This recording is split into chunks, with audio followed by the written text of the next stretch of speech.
है, उत्तर प्रदेश के किस जिले में सबसे कम वर्षा होती है?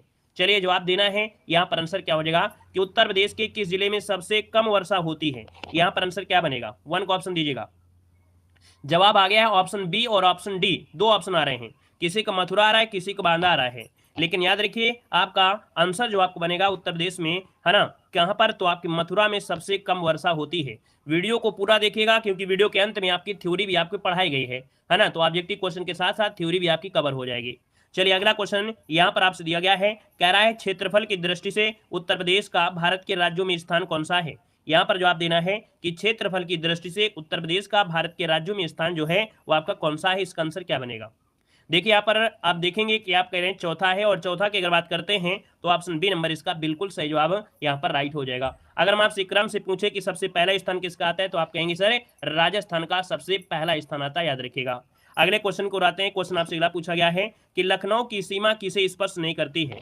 अब आपको ये बताना है लखनऊ के आसपास के जितने भी आपके जिले हैं, यहाँ पर लखनऊ के आसपास के जितने भी जिले हैं, अब यहाँ पर देख सकते हैं कि आप कहेंगे सर लखनऊ अगर देखा जाए तो आपके बाराबंकी से जुड़ा है, उन्नाव से जुड़ा है, हरदोई से जुड़ा है, लेकिन आपके बलिया से नहीं जुड़ा हुआ है। तो आपका जो आंसर आएगा यहाँ पर क्या हो जाएगा? ए नंबर बलिया, जिसको ऑप्शन आया है बिल्कुल सही जवाब हो जाएगा। अगले क्वेश्चन कराते हैं। क्वेश्चन आपसे दिया गया है, कह रहा है निम्न में से कौन सा जिला बुंदेलखंड क्षेत्र का है? चलिए क्वेश्चन नंबर आपका दिया गया 4 नंबर में, कह रहा है कौन सा जिला बुंदेलखंड क्षेत्र का है? अब बुंदेलखंड में देखो आपका महोबा है, चंदौली है, एटा है, औरैया है। अब आपके सामने आंसर आ गया। आप कहेंगे सर जो महोबा है ये बुंदेलखंड जिले में आता है, तो बुंदेलखंड की अगर बात करते हैं तो आप समझेंगे आपका नंबर है महोबा हो जाएगा। महोबा में दोस्तों याद रखिए पान की खेती की है आपकी की जाती है, पान अनुसंधान महोबा। अगला क्वेश्चन यहाँ पर दिया है कि उत्तर प्रदेश की पूर्व से पश्चिम तक की कुल लंबाई कितनी है? आपने पढ़ा होगा कि उत्तर प्रदेश की पूरब से पश्चिम तक की जो लंबाई है ना, याद रखिए पूरब से पश्चिम तक की जो लंबाई है वो आपकी कितनी है? चलिए जवाब आ गया है 550 तो नहीं होगा भाई, 650 बिल्कुल सही होगा। 650 है कहीं ऑप्शन में? जी हाँ 650 है, ऑप्शन सी नंबर है राइट हो जाएगा, 650 किलोमीटर। अगला क्वेश्चन दिया गया है कि उत्तर प्रदेश का दक्षिणी पठार का भाग है ना ढाल किस दिशा में है? मतलब यहाँ पर यह कह रहा है कि उत्तर प्रदेश का जो दक्षिणी पठारी भाग है इसकी जो ढाल है वो किस दिशा की ओर है? ये जो ढाल है वो किस दिशा की ओर है? उत्तर से दक्षिण की ओर है, दक्षिण से उत्तर की ओर है, पश्चिम से पूरब की ओर, या यहाँ पर पूरब से पश्चिम की ओर? देखिए 6 नंबर का जो ऑप्शन होगा क्या हो जाएगा? थोड़ा सा दिमाग लगाइए, आपका आंसर क्या हो जाएगा? तो पश्चिम से उत्तर की ओर है। याद रखिएगा आपका जो आंसर बनेगा वो बनेगा पश्चिम से उत्तर की ओर। कहाँ बनेगा? पश्चिम से उत्तर। और पश्चिम से उत्तर कोई है क्या?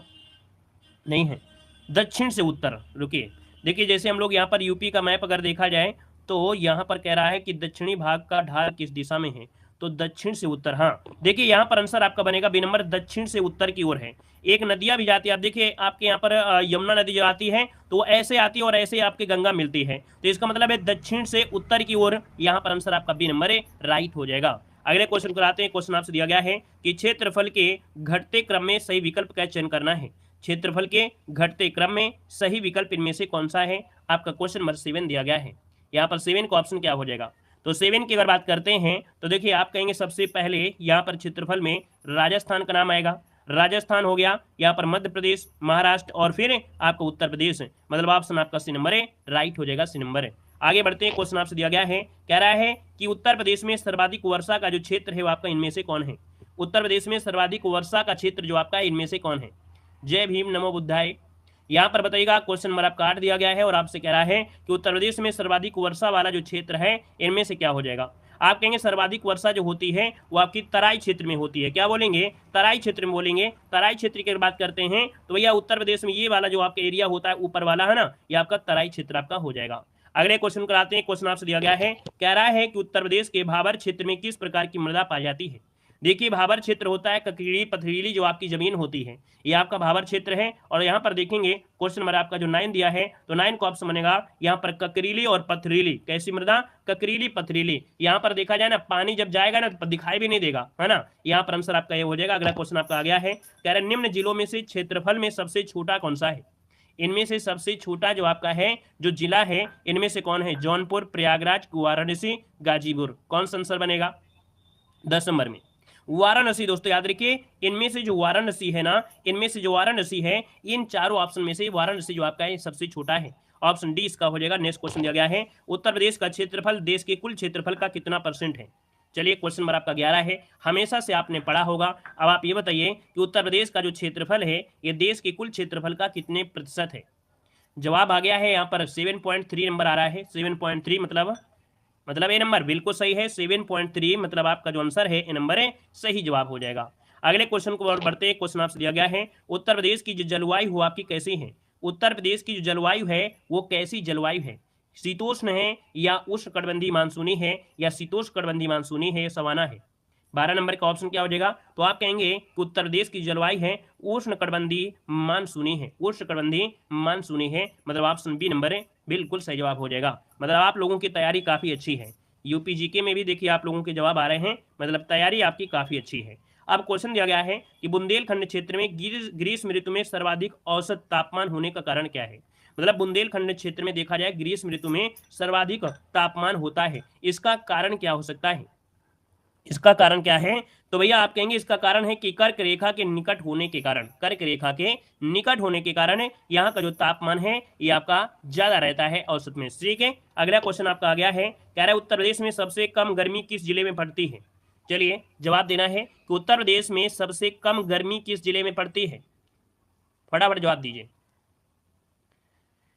चलिए यहां पर देखिएगा आप 14 नंबर की अगर बात करते हैं तो ऑप्शन बनेगा यहां पर कौन सा,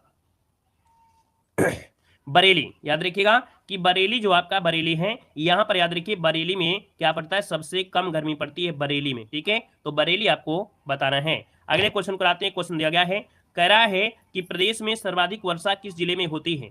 प्रदेश में सर्वाधिक वर्षा किस जिले में होती है, चलिए बताइएगा आपका आंसर क्या हो जाएगा। तो प्रदेश में सर्वाधिक वर्षा जो होती है वो आपके कहाँ होती है, 15 नंबर में। 15 की अगर बात कर लेते हैं तो ऑप्शन आ रहा है गोरखपुर, और गोरखपुर जो ऑप्शन दिया गया है, जी हाँ आपका आंसर बिल्कुल सही है, गोरखपुर आपका आंसर राइट हो जाएगा। अगले क्वेश्चन को आते हैं। क्वेश्चन दिया गया है कि उत्तर प्रदेश में सर्वाधिक औसत वार्षिक वर्षा जो होती है ये आपके कहाँ पर होती है। ये आपको अभी पढ़ाया गया था कि जो औसत वर्षा होती है ये कहाँ पर होती है, ये बताइए आपका आंसर इनमें से क्या हो जाएगा।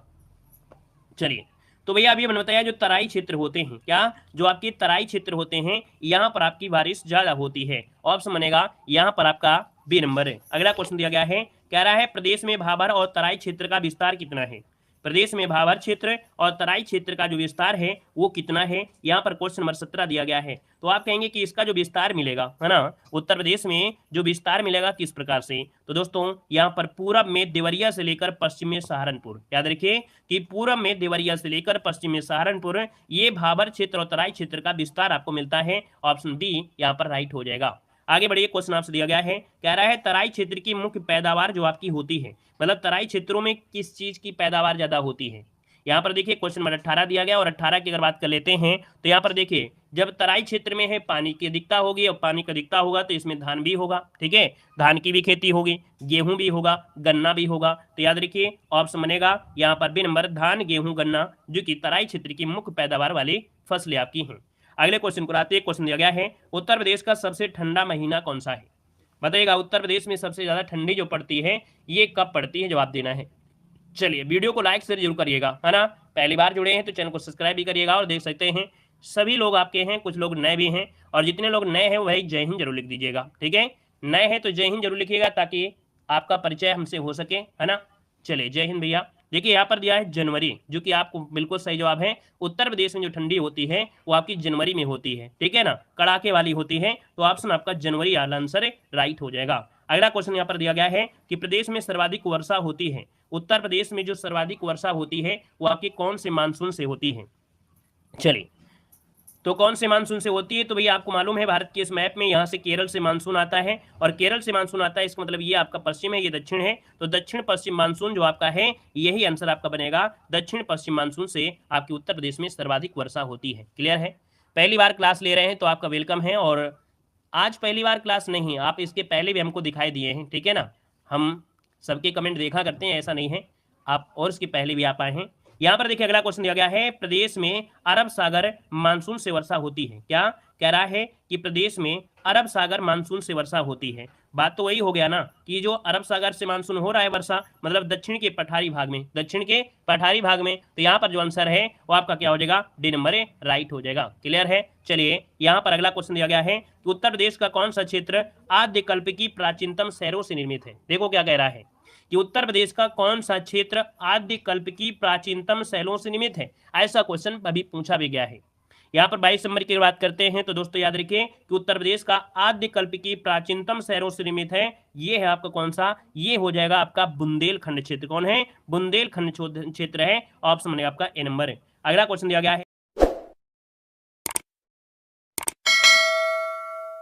है कि भूगर्भिक दृष्टि से उत्तर प्रदेश का जो भाग है, भूगर्भिक दृष्टि से उत्तर प्रदेश जो आपका है, ये बताइए क्या हो जाएगा। चलिए जी हाँ, देखो आपसे कह रहा है भूगर्भिक दृष्टि से उत्तर प्रदेश जो भाग है, तो आप कहेंगे सर उत्तर प्रदेश का जो भाग है कहीं ना कहीं गोंडवाना लैंड का भाग है ना। याद रखिए इसका जो ऑप्शन बनेगा बी नंबर है, गोंडवाना लैंड का ही भाग है। हमने बताया था कि प्रारंभ में भी विश्व कैसा था, बिल्कुल एक गोले में जैसे आपका जकड़ा हुआ था, लेकिन बाद में क्या हुआ, पृथ्वी की जो प्लेटें हुई वो टकराई, टकराने के बाद टूटा, और इसके बाद ये ऊपर वाला भाग हो गया अंगारा लैंड और नीचे वाला भाग हो गया गोंडवाना लैंड, और गोंडवाना लैंड से ही टूटकर ये भाग आपका भारत आया है, और भारत में जो आपका यूपी है। ठीक है, और आगे बढ़िए, क्वेश्चन दिया गया है, कह रहा है उत्तर प्रदेश की मध्य मैदानी क्षेत्र का जो ढाल है, देखिए उत्तर प्रदेश की मध्य मैदानी, अब यहाँ पर देखो दिया गया है उत्तर प्रदेश की मध्य मैदानी क्षेत्र का जो ढाल है वो किस दिशा की ओर है। 24 नंबर बताइएगा, इसका जो ढाल है वो किस दिशा की ओर है। देखिए उत्तर पश्चिम से, क्या उत्तर पश्चिम से दक्षिण पूर्व की ओर, याद रखिए उत्तर पश्चिम से दक्षिण पूर्व की ओर है, मतलब ऑप्शन आपका ए नंबर राइट हो जाएगा। ये ढाल है आपके उत्तर प्रदेश में, बहुत ऐसी नदियां हैं जिनको आप जानते हैं, है ना, कई नदियां तो आपके दक्षिण से उत्तर की ओर आपकी आती हैं, तो याद रखिए उत्तर दक्षिण से दक्षिण पूर्व की ओर आती हैं। यमुना नदी भी आप देखते हैं कि ऊपर से आती है उत्तर पश्चिम से और दक्षिण पूर्व की ओर यहाँ पर आके मिलती है। आगे बढ़िए, क्वेश्चन आपसे दिया गया है, कह रहा है लाल मिट्टी पाई जाती है उत्तर प्रदेश में, जो लाल मिट्टी पाई जाती है वो आपके कहां पर पाई जाती है। चलिए क्वेश्चन नंबर 25 ऑप्शन को लॉक करना है, और ऐसे क्वेश्चन को तो छोड़ना नहीं है। चलिए 25 को ऑप्शन आ गया है बी नंबर, वेरी गुड। यहाँ पर आया है मिर्जापुर, मिर्जापुर और झांसी में दोस्तों याद रखिए लाल मिट्टी पाई जाती है। ठीक है, लाल मिट्टी आपकी मिर्जापुर और आपकी झांसी में पाई जाती है। अगला क्वेश्चन दिया गया है कि प्रदेश में अवनालिका अपर्दन से सबसे अधिक प्रभावित जिला कौन सा है। तो दोस्तों अवनालिका अपर्दन मतलब ये होता है कि मिट्टी का कटाव छटाव होता है और एक नाली के जैसा बन जाता है, धीरे धीरे मिट्टी कटती रहती है। तो सबसे ज्यादा कहाँ होगा, जब बालुई क्षेत्र होगा, और बालुई क्षेत्र देखा जाए तो इनमें से कौन सा आपका है, यहाँ पर देखा जाए तो आपका जो इटावा क्षेत्र है, कौन है, इटावा जो ऑप्शन है, इटावा ऑप्शन आपका सही है, जवाब राइट हो जाएगा। अगला क्वेश्चन यहाँ पर दिया गया है, कह रहा है प्रदेश में वायु अपर्दन से सबसे अधिक प्रभावित जिला कौन सा है। अब इसको आपको क्या है, आपको सेंस लगाना है, दिमाग लगाना है। आप कहेंगे सर जी कि वायु अपर्दन होगा कब, जैसे बालू होती है और बालू उड़ेगी, और जब बालू उड़ेगी तो अपर्दन तो होगा ही होगा, तो कहीं ना कहीं देखा जाए तो बालुई वाला क्षेत्र कौन सा है, तो आप कहेंगे उत्तर प्रदेश में जो पश्चिमी क्षेत्र है ना, जैसे राजस्थान से लगा हुआ है, तो आप कहेंगे सर ऑप्शन बनेगा बी नंबर है, पश्चिमी क्षेत्र में वायु अपर्दन होता है, वायु मृदा अपर्दन सबसे अधिक होता है। ठीक है, आगे बढ़िए, क्वेश्चन आपसे दिया गया है, कह रहा है प्रदेश के मैदानी क्षेत्र में, क्या दिया है, प्रदेश के मैदानी क्षेत्र में पाए जाने वाली नवीन जलोढ़ मिट्टी को क्या नाम से जानते हैं। याद रखिए कि जलोढ़ मिट्टी दो प्रकार की होती है, जलोढ़ मिट्टी दो प्रकार की होती है, एक नवीन जलोढ़ मिट्टी और दूसरी होती है पुरानी जलोढ़ मिट्टी। नवीन जलोढ़ मिट्टी को बोलते हैं खादर और पुरानी को बोलते हैं बांगर। तो आप कहेंगे सर यहाँ पर नवीन पूछा है, तो ऑप्शन सी हो जाएगा कि खादर जो मिट्टी है ये नवीन जलोढ़ मिट्टी को कहा जाता है खादर, और जो भाबर होता है ये क्या होता है, बांगर। बांगर जो बांगर आपकी है ये पुरानी जलोढ़ मिट्टी होती है। पुरानी जलोढ़ मिट्टी मतलब ये हुआ कि जैसे कि यहाँ पर बाढ़ आया, बाढ़ का काफी दिन पहले बिल्कुल बंजर टाइप का हो गया है, पुरानी बंजर कह सकते हैं, बांगर कहते हैं। ठीक है, आगे बढ़िए, क्वेश्चन दिया गया है, कह रहा है प्रदेश के मैदानी क्षेत्र में पुरानी जलोढ़ मिट्टी को किस नाम से जानते हैं। जो भी अभी हमने बताया कि पुरानी जलोढ़ मिट्टी को जानते हैं किस नाम से, आप कहेंगे सर ऑप्शन बनेगा बांगर वाला कोई ऑप्शन है। देखिए बांगर ऑप्शन डी नंबर है, राइट हो गया है। अगला क्वेश्चन यहाँ पर दिया गया है, कह रहा है प्रदेश क्या है, उत्तर प्रदेश के पश्चिमी क्षेत्रों में पाई जाने वाली काली मिट्टी को अन्य किस नाम से जानते हैं। तो दोस्तों देखिए उत्तर प्रदेश के जो पश्चिमी क्षेत्र हैं वहां पर काली मिट्टी पाई जाती है, और काली मिट्टी को और किस नाम से जानते हैं। आप कहेंगे सर काली मिट्टी का और भी नाम है करेल मिट्टी, क्या बोलते हैं इसे, करेल बोलते हैं। ठीक है ना, काली मिट्टी को करेल के नाम से भी जाना जाता है, और इंटरनेशनल तरीके से चेरोनिज्म कहते हैं, भारत में इसे रेगुर मिट्टी के नाम से भी जानते हैं, तो आपसे बनेगा करेल, इसे कहते हैं करेल। ठीक है ना, और अगले क्वेश्चन को आते हैं। क्वेश्चन दिया गया है, कह रहा है प्रदेश में भोटा मृदा पाई जाती है। अभी आपको ये पड़वा मृदा, करेल मृदा, ये सभी आपको मिलेंगे, वीडियो को पूरा देखिएगा, यहाँ पर देखो प्रदेश में जो भोंटा मृदा पाई जाती है ये कहाँ पर पाई जाती है, तो प्रदेश में भोंटा मृदा जो पाई जाती है ये कौन से क्षेत्र में मिलती है। ये सब क्या है, मिट्टी का स्थानीय नाम है। कोई उसे कुछ बोलता है, कोई उसे बछिया बोलता है, कोई उसे पड़वा बोलता है, लेकिन बस अपना क्षेत्र होता है, लेकिन होता वही चीज है। तो दोस्तों याद रखिएगा कि भोंटा मृदा पाई जाती है जो आपका विंध्य का क्षेत्र है, जो विंध्य का क्षेत्र है, यहाँ पर आंसर बनेगा आपका सी नंबर है। अगला क्वेश्चन है, यहाँ पर देखो दिया गया है क्वेश्चन, उत्तर प्रदेश में पाई जाने वाली लाल मिट्टी वाले क्षेत्र की मुख्य फसलें क्या हैं। मतलब लाल मिट्टी जो आपकी पाई जाती है, अभी बताया था कि मिर्जापुर साइड में पाई जाती है, झांसी में पाई जाती है। अब यहाँ पर देखा जाए इनमें खेती कौन सी होती है, तो इनमें दलहनी और तिलहनी फसल होती हैं। कौन सी, दलहनी और तिलहनी फसल का काफी अच्छा से उत्पादन होता है, तो आप समझेगा आपका सी नंबर राइट हो जाएगा। अगले क्वेश्चन कराते हैं। क्वेश्चन दिया गया है कि प्रदेश में पाई जाने वाली मृदा में कौन सी मृदा लवण युक्त मृदा होती है। मतलब यहाँ पर लवण युक्त देखा जाए, नमकीन मृदा जो आपकी होती है, नमक की मात्रा ज्यादा होती है, ऐसी कौन सी मृदा होती है। चलिए तो दोस्तों याद रखिए यहाँ पर जो आंसर आएगा इसे बोलते हैं रेह और ऊसर मृदा। ठीक है, रेह और ऊसर मृदा होती है, ये होती है जिसमें से कह सकते हैं कि लवण युक्त मृदा होती है रेह या और तथा ऊसर मृदा इसे कहते हैं। ऑप्शन डी हो जाएगा। नए क्वेश्चन है तो इसको स्क्रीनशॉट लेते हुए चलेंगे, अपनी नोट्स भी बनाएंगे। अगला क्वेश्चन है, किसे रेह, बंजर तथा कल्लर नामों से भी जाना जाता है। किसे रेह, बंजर तथा कल्लर नामों से भी जाना जाता है, इस मृदा का नाम पूछा गया है। तो भैया आप कहेंगे ये ऊसर है। अभी अभी आपने क्वेश्चन देखा कि भैया ऊसर मिट्टी को रेह कहते हैं, इसे कल्लर भी कहते हैं, ठीक है ना। तो आपका जो आंसर आएगा यहाँ पर आपका बनेगा डी नंबर हो जाएगा। अगला क्वेश्चन दिया गया है, वायु अपर्दन से सर्वाधिक प्रभावित जिले जो आपके हैं वो आपके कौन हैं। वायु अपर्दन से सर्वाधिक प्रभावित जो जिला है इनमें से कौन हो जाएगा। तो दोस्तों यहाँ पर देखिए बस दिमाग लगाना है, आंसर तो आपके सामने है। चलिए यहाँ पर जो आंसर आएगा क्या हो जाएगा, तो आप कहेंगे सर ए नंबर आगरा मथुरा। चलिए आगरा और मथुरा बिल्कुल आपका सही जवाब आया है, ए नंबर आपका राइट हो जाएगा। आगरा और मथुरा बिल्कुल सही जवाब है। अगले क्वेश्चन को आते हैं। क्वेश्चन दिया गया है, किसे किसान का मौत कहा जाता है। किसे किसान का मौत कहा जाता है दोस्तों, किसान का मौत। दोस्तों जलीय अपर्दन जैसे होता है ना, इसमें थोड़ा बहुत यहाँ पर क्या होता है, उपजाऊ मृदा जाती है, लेकिन याद रखिएगा परत अपर्दन, भाई जो परत अपर्दन हो रहा है तो इसमें तो ऊपर की मिट्टी उड़ गई, और जब मिट्टी ऊपर की पूरी उड़ जाएगी तो भैया इसमें से खेती में कुछ होगा ही नहीं। इसलिए कि याद रखिएगा कि परत अपर्दन को किसान का मौत कहा जाता है। तो ऑप्शन बनेगा यहाँ पर आपको कौन सा, यहाँ पर बी बताना है, और नालिका अपर्दन मत बताइएगा, ठीक है ना। और यहाँ पर देखिए अब यहाँ पर थोड़ा सा आपको क्या है, शांति बनाए रखना है, बस आपको ध्यान देना है। हमने कहा कि हम आपको जो भी पढ़ाएंगे बिल्कुल ब्रांडेड वाला है ना, ऑब्जेक्टिव पढ़ाया है, अब आपको थ्योरी पढ़ना है, और थ्योरी में जितना हम पॉइंट पढ़ाने वाले हैं बिल्कुल आईएमपी पॉइंट आपके हैं, कहीं ना कहीं एग्जामों में आए हैं, उनको वन लाइनर फॉर्मेट में यहाँ पर दर्शाया गया है। देखिए आपका जलवायु में से पहला पॉइंट है, उत्तर प्रदेश की जलवायु कैसी है, तो आप कहेंगे उष्णकटिबंधीय मानसूनी है, जो कि अभी ऑब्जेक्टिव क्वेश्चन मिला भी था। याद रखिए उत्तर प्रदेश की जलवायु है उष्णकटिबंधीय मानसूनी है। गोरखपुर में प्रदेश की सर्वाधिक वर्षा होती है, कितनी, याद रखिएगा 184.7 सेंटीमीटर, मतलब गोरखपुर में सर्वाधिक वर्षा।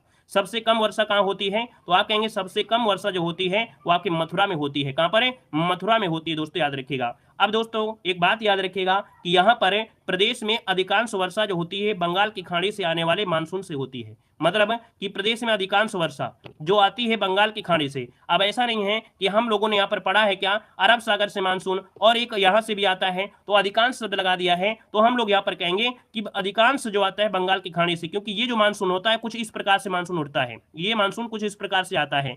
तो ऐसे जब आता है मानसून तो यहाँ पर कहीं ना कहीं ये वाला भी मानसून होता है, तो ये वाला मानसून आपको कवर कर लेता है यहाँ से, ठीक है ना। और अगला पॉइंट आपके सामने यहाँ पर दिया गया है कि प्रदेश की कुल भूमि में आर्द्र भूमि जो आपकी है, क्या प्रदेश की कुल आर्द्र भूमि में, कुल भूमि में आर्द्र भूमि आपकी कितनी है, तो 5.15 आपकी है। देखिए यहाँ पर दिया गया है कि सर्वाधिक आर्द्र भूमि वाला जिला कौन सा है, तो सर्वाधिक आर्द्र वाला, देखो हमने बताया ऑब्जेक्टिव पढ़ा है, अगर थ्योरी पढ़ लेंगे तो बिल्कुल क्लियर होगा। याद रखिए सर्वाधिक आर्द्र भूमि वाला जिला कौन है, तो आप कहेंगे सर सोनभद्र जो है वो सर्वाधिक आर्द्र वाला यहाँ पर जिला है। अगला क्वेश्चन देखो दिया गया है कि प्रदेश में बंगाल की खाड़ी वाले मानसून को पूर्वी मानसून कहा जाता है। क्या, जो बंगाल की खाड़ी में आने वाला मानसून है इसे पूर्वी मानसून कहते हैं। दोस्तों एक पॉइंट, अगला पॉइंट दिया गया है कि प्रदेश में सर्वाधिक वर्षा पूर्वी मैदान के तराई क्षेत्र में होती है। कहां पर होती है, तो याद रखिए सर्वाधिक वर्षा पूर्वी मैदान की, जैसे आपका उत्तर प्रदेश था तो इसमें पूर्वी क्षेत्र के जो तराई मैदान है यहाँ पर वर्षा आपकी होती है। दूसरा पॉइंट आप देख सकते हैं, कह रहा है कि प्रदेश में शीतकाल और ग्रीष्म काल में चक्रवाती व संवहनी वर्षा होती है। देखते हैं कि उत्तर प्रदेश में सर्दियों में भी वर्षा होती है, और सर्दियों में शीतकालीन जो वर्षा होती है इसे चक्रवाती वर्षा या संवहनी वर्षा भी कहा जाता है। अगला क्वेश्चन यहाँ पर दिया है कि प्रदेश के दक्षिणी भाग में अधिक तापमान होने का मुख्य कारण है कि कर्क रेखा के नजदीक होना। ठीक है, अभी आपने पढ़ा था कि बुंदेलखंड क्षेत्र में सर्वाधिक तापमान होता है। क्यों? क्योंकि यहां से वही कर्क रेखा सबसे नजदीक होने के कारण यहां पर तापमान ज्यादा होता है। सबसे कम आर्द्रभूमि कहाँ है? तो आप कहेंगे सर सबसे कम आर्द्रभूमि वाला जिला है वो बागपत है और आपका हाथरस है। ठीक है, सबसे कम आर्द्रभूमि वाला जो जिला है वो बागपत है और आपका हाथरस है। अगला है सबसे अधिक गर्मी कहां पड़ती है? तो अभी अब बताया था कि सबसे अधिक गर्मी आगरा में और झांसी में, और सबसे कम कहां पड़ती है? तो आपकी बरेली में। याद रखिए कि सबसे कम आपकी बरेली में, सबसे ज्यादा आपके आगरा और झांसी में गर्मी पड़ती है। सबसे ठंडा महीना कौन सा है? तो उत्तर प्रदेश का सर्वाधिक ठंडा महीना है कौन है? तो जनवरी महीने में कड़ाके की ठंड आपकी पड़ती है ना। याद रखिएगा सितंबर अक्टूबर नवंबर की पूरी जो कसर होती है वो जनवरी माह में पूरा यहाँ पर निकल आती है। यहाँ पर आगे बढ़िए, क्वेश्चन आपसे दिया गया है, मृदा और अपरदन से जुड़ा हुआ पॉइंट दिया गया है कि प्रदेश के पश्चिमी जिलों बुंदेलखंड क्षेत्र में कहीं कहीं काली मिट्टी मिलती है जिसे करेल या कपासी मृदा भी कहते हैं। कहां पर? तो आप कहेंगे पश्चिमी जिलों बुंदेलखंड क्षेत्र में कहीं कहीं काली मिट्टी मिलती है जिसे करेल या कपासी मृदा भी कहा जाता है। अगले क्वेश्चन को आते हैं। क्वेश्चन दिया गया है कि करेल या कपासी मिट्टी देखिए कहां मिलती है? तो अलीगढ़, एटा, ललितपुर, हमीरपुर, जालौन, झांसी और कुछ अन्य जिलों में भी पाई जाती है। दोस्तों याद रखिएगा कि प्रदेश के अलीगढ़, एटा, मैनपुरी, कानपुर जिलों में लवणी मृदा एवं क्षारी मृदा भी पाई जाती है। ठीक है ना, याद रखिए यहाँ पर ये भी पॉइंट हुआ। अगले पॉइंट के आते हैं, पॉइंट दिया गया है, कह रहा है कि लाल मिट्टी जो मिलती है कहाँ मिलती है? झांसी, मिर्जापुर, सोनभद्र, चंदौली, है ना, ये जो दक्षिण का बिंद क्षेत्र है यहाँ पर लाल मृदा भी आपकी पाई जाती है। अगला है कि प्रदेश में जलीय अपर्दन का, है ना, क्या दिया है? प्रदेश में जलीय अपर्दन का वायु अपर्दन की अपेक्षा अधिक प्रभाव है। क्या? प्रदेश में जलीय अपर्दन का वायु अपर्दन की अपेक्षा, मतलब यहाँ पर जलीय अपर्दन ज्यादा होता है। क्या? जलीय अपर्दन यहाँ पर ज्यादा होता है। अगला पॉइंट आपसे दिया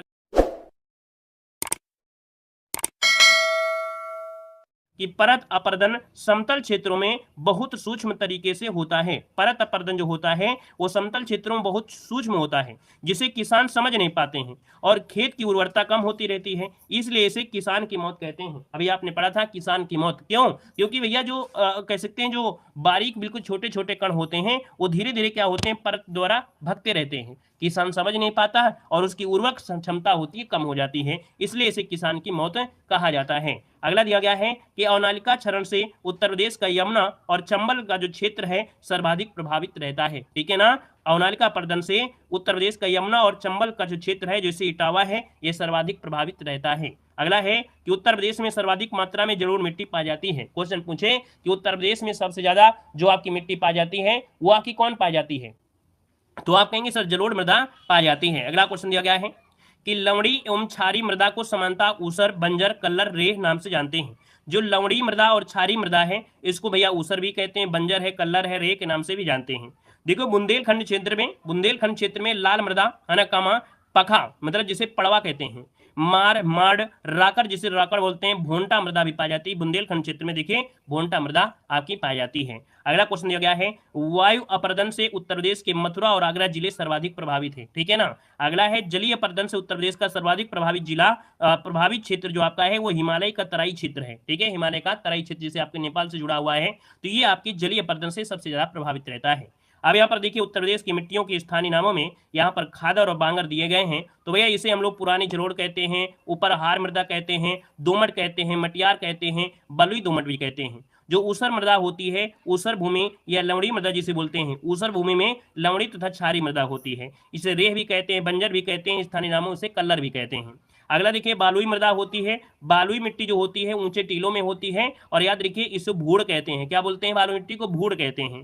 काली मिट्टी को दोस्तों रेगुर, करेल या कपास मृदा कहते हैं। बुंदेलखंड के क्षेत्रों में जो पाई जाती है वो लाल मृदा, परवा, है ना, माड़ जो आपकी राकड़ है, भोंटा मृदा आपकी बुंदेलखंड में पाई जाती है। ठीक है ना। अगले क्वेश्चन कराते हैं। क्वेश्चन आपसे अगला पूछा गया है और आपसे कह रहा है क्या कि आम के प्रशिक्षण और प्रयोग केंद्र कहां पर है? आम का प्रशिक्षण एवं प्रयोग केंद्र कहां पर है? आप कहेंगे सर आम का जो प्रशिक्षण और प्रयोग केंद्र है वो आपके लखनऊ में है। कहां पर है? लखनऊ में है। प्रदेश के 3 कृषि निर्यातक क्षेत्र हैं। क्वेश्चन पूछेगा कि प्रदेश में कितने निर्यातक क्षेत्र हैं? आप कहेंगे 3 कृषि निर्यातक क्षेत्र, एक तो लखनऊ हो गया, फिर यहाँ पर सहारनपुर हो गया, फिर यहाँ पर आपका आगरा हो गया जहां से निर्यात की जाती है वस्तुएं। अगला है मैथा ऑयल शिवाला के पत्तों से निकाला जाता है। उत्तर प्रदेश मैथा ऑयल के मामले में नंबर 1 है भारत में। याद रखिए मैथा ऑयल जो होता है वो शिवाला के पत्तों से निकाला जाता है। अगला क्वेश्चन है कि भारत में मैथा ऑयल का लगभग 90% उत्तर प्रदेश में ही उत्पादन होता है, जो कि अभी हमने पढ़ाया भी था। यहाँ पर मैथा ऑयल उत्तर प्रदेश के चंदौसी, संभल, बाराबंकी जिलों में भी यहाँ पर पाया जाता है। अगला क्वेश्चन देखो आपसे दिया गया है, कह रहा है उत्तर प्रदेश को 9 कृषि जलवायु प्रदेशों में बांटा गया है। उत्तर प्रदेश को 9 कृषि जलवायु प्रदेशों में बांटा गया है। अगला क्वेश्चन देखो दिया गया है कि उत्तर प्रदेश में कौन गोरखपुर प्रदेश का सर्वाधिक गेहूं उत्पादक जिला है। क्वेश्चन पूछे कि उत्तर प्रदेश में सबसे ज्यादा गेहूं का उत्पादन कहां होता है, तो आप कहेंगे सर जी आपके गोरखपुर में होता है, याद रखिएगा। और यहां पर गंगा और घाघरा की दोआब का जो क्षेत्र है, इस कारण से कहीं ना कहीं ज्यादा उत्पादन होता है। अगला है गन्ना राज्य की सर्वाधिक महत्वपूर्ण नकदी फसल है। क्वेश्चन पूछेगा कि उत्तर प्रदेश में महत्वपूर्ण नकदी फसल कौन सी है, तो आपकी गन्ना राज्य की सर्वाधिक महत्वपूर्ण नकदी फसल है। अगला है कपास की खेती गंगा, यमुना, दोआब, रुहेलखंड एवं बुंदेलखंड क्षेत्रों में पाई जाती है। अफीम का जो सबसे बड़ा उत्पादक जिला है वो कौन सा है, तो याद रखिएगा अफीम का सबसे बड़ा उत्पादक जिला बाराबंकी है, जो कि आपके लखनऊ से जुड़ा हुआ है। और दोस्तों याद रखिएगा कि इसके अतिरिक्त देखा जाए तो गाजीपुर में भी इसकी खेती होती है। गाजीपुर में अफीम की फैक्ट्री भी है, ठीक है। याद रखिएगा प्रदेश की एकमात्र अफीम फैक्ट्री कहां पर है, तो आपकी गाजीपुर में है, याद रखिएगा। अगला पॉइंट दिया गया है कि प्रदेश में उत्तर प्रदेश में आम की कुछ प्रजातियां होती हैं, जैसे अल्फांसो आम है, नीलम आम है, दशहरी आम है ना। और दोस्तों याद रखिएगा प्रदेश में अमरूद की प्रजातियों में करेला है, धौकला है, लखनऊ 49 है ना, जिसे सरदार के नाम से जानते हैं, ललित सुरखा है, इलाहाबादी सफेदा ये भी। अगला देखो केला की कुछ प्रजातियां हैं। केले की प्रजातियों में जैसे चीनी है, चंपा है, दूध सागर है, अल्फान है और आपके अधेश्वर है, ये केले की प्रजातियां हैं। इलाहाबाद में प्रदेश का पहला केला पकाने का संयंत्र लगाया जा रहा है। क्या इलाहाबाद में प्रदेश का पहला केला पकाने का संयंत्र लगाया जा रहा है, ये भी आपको याद रख लेना है। अगला है आंवला उत्पादन में प्रतापगढ़ जिला क्या है, नंबर 1 है, ठीक है। और अगला दिया है आलू निर्यातक जोन। आलू का जो निर्यात होता है उत्तर प्रदेश में वो आपके कहां से होता है, तो आप कहेंगे सर आपके आगरा से होता है, आगरा जोन से होता है। अगला पॉइंट दिया गया है कि बुंदेलखंड क्षेत्र में हल्दी और अदरक का उत्पादन होता है। हल्दी और अदरक का उत्पादन कहां होता है, आपके बुंदेलखंड क्षेत्र में आपका होता है। अगला पॉइंट दिया गया है कि महोबा में पान की खेती होती है। कहां पर, अभी हमने बताया था कि पान की खेती के लिए जाना जाता है महोबा, ठीक है ना। और महोबा में 1981 में एक पान अनुसंधान प्रशिक्षण केंद्र की स्थापना किया गया था। देखो अगर पूछे कि कुल पारिस्थितिकी क्षेत्र कितने हैं, तो आप कहेंगे 20 कृषि क्या है, तो आप कहेंगे सर 20 कृषि पारिस्थितिकी क्षेत्र हैं। वो 9 जलवायु क्षेत्र थे, है ना, 9 जलवायु क्षेत्र थे और 20 जो आपके हैं वो कृषि पारिस्थितिकी आपके क्षेत्र हैं। दोस्तों याद रखिएगा। अगले पॉइंट में आते हैं कि 2022 और 23 में मुख्य फसलों के उत्पादन में उत्तर प्रदेश भारत की स्थिति में आपका कौन सा रहा है, तो दोस्तों याद रखिएगा कि चावल उत्पादन में दूसरा स्थान है आपके उत्तर प्रदेश का है, पहला स्थान आपके पश्चिम बंगाल का है। गेहूं उत्पादन में प्रथम स्थान है, कुल अनाज उत्पादन में प्रथम स्थान है, गन्ना उत्पादन में भी आपका प्रथम स्थान आपके उत्तर प्रदेश का है। यहाँ पर दोस्तों पशुपालन की बात कर लेते हैं। हमने कहा कि हमारी हर एक क्लास को आपको देखना है, क्योंकि हर एक क्लास में हम इतना ज्यादा कुछ पढ़ा देते हैं जहां पर आपको पूरे 2-3 घंटा पढ़ाया जाता है, ठीक है ना। यहाँ पर कम समय में ज्यादा से ज्यादा मिलेगा और हर चीज मिलेगा। उत्तर प्रदेश में देश का सर्वाधिक पशु मिलेंगे, ठीक है। प्रदेश के सर्वाधिक पशु आपके उत्तर प्रदेश में है। याद रखिएगा भरारी जो कि झांसी में है, पशु चारा बैंक स्थापित किया गया था। कहां पर, पशु चारा बैंक स्थापित किया गया था झांसी में। कहां पर, झांसी में जगह एक पड़ती है, भरारी पड़ती है, ठीक है ना। दूसरा पॉइंट दिया गया है कि पशुओं की विशेष चिकित्सा के लिए 3 पशु चिकित्सालय बने हुए हैं, है ना, पॉलीक्लिनिक बने हैं। तो आपके गोरखपुर है, मुजफ्फरनगर है, लखनऊ है ना, जो कि ये कार्य कर रहे हैं। कभी कभी क्वेश्चन बनता है कि भैया आपको बताना है कि पॉलीक्लिनिक कहां पर नहीं है, या पूछेगा पॉलीक्लिनिक कहां पर है, तो आप कहेंगे सर पॉलीक्लिनिक आपके जो पशुओं की चिकित्सा के लिए है गोरखपुर है, मुजफ्फरनगर है, लखनऊ में ये कार्य कर रहे हैं। सैफई, इटावा और बादलपुर जो कि 2 नए पॉलीक्लिनिक बनाए जा रहे हैं। कहां पर है, तो सैफई और बादलपुर जो कि गौतम बुद्ध नगर में पॉलीक्लिनिक पशुओं के लिए बनाए जा रहे हैं। अगला दिया गया है 1999 में उत्तर प्रदेश में गौ सेवा आयोग की स्थापना की गई थी। तो याद रखिएगा गौ सेवा आयोग की स्थापना जो की गई थी वो आपकी 1999 में की गई थी। दोस्तों आम और आलू क्या दिया है, आम और आलू निर्यातन के लिए 3 जोन बनाए गए हैं। तो याद रखिए आगरा जो कि आलू के लिए, लखनऊ आम के लिए, सहारनपुर आम के लिए। तो याद रखिए निर्यात मतलब होता है जब भैया आपको विदेशों में क्या होता है बेचना पड़ता है ना, देश के अलग अलग कोने में भेजना होता है, निर्यात होते हैं, है ना। तो दोस्तों याद रखिए आपके आलू को निर्यात किया जाता है आगरा से, लखनऊ से आम का निर्यात होता है और भैया सहारनपुर से आम का यहाँ पर निर्यात होता है। अगला पॉइंट आपसे दिया गया है कि कृषि पार्क कहां पर है, उत्तर प्रदेश में कृषि पार्क आपके हापुड़ में, लखनऊ में, वाराणसी में, सहारनपुर में। और खाद्य पार्क कहां पर है, आपके नोएडा में क्वेश्चन पूछेगा कि खाद्य पार्क कहां पर है, तो आप कहेंगे नोएडा में है। अगला क्वेश्चन देखो दिया गया है कि पूर्वी उत्तर प्रदेश के लिए सर्वाधिक उपयुक्त फसल आपका कौन सा है, तो आप याद रखिए पूर्वी उत्तर प्रदेश में सर्वाधिक क्या दिया है, उपयुक्त फसल चक्र। तो भैया धान बोते हैं, फिर मक्का भैया गेहूं बो दिया, है ना। ये प्रक्रिया होती रहती है, धान गेहूं मक्का, धान गेहूं मक्का, धान गेहूं मक्का, ये फसल चक्र होता है कि इसका उत्पादन करते हैं। अगला दिया है उत्तर प्रदेश का गेहूं और गन्ना उत्पादन में देश में प्रथम स्थान है। मूंग न्यूनतम अवधि में पैदा होने वाली फसल है, मतलब सबसे कम समय में अगर फसल का पैदा की जाए तो वो होती है मूंग होती है, याद रखिएगा मूंग का उत्पादन होता है। अगला दिया गया है कि उत्तर प्रदेश खाद्यान्न का सबसे बड़ा उत्पादक है। गेहूं आम, है ना, गेहूं गन्ना आम अमरूद आंवला, दूध उत्पादन दूध में सेकंड हो गया है, पशुधन आलू, कुल खाद्यान्न में राज्य में प्रथम स्थान है। वहीं पर प्रदेश का जो बाजरा है, चीनी, सब्जी, जौ के उत्पादन में यहाँ पर दूसरा स्थान है।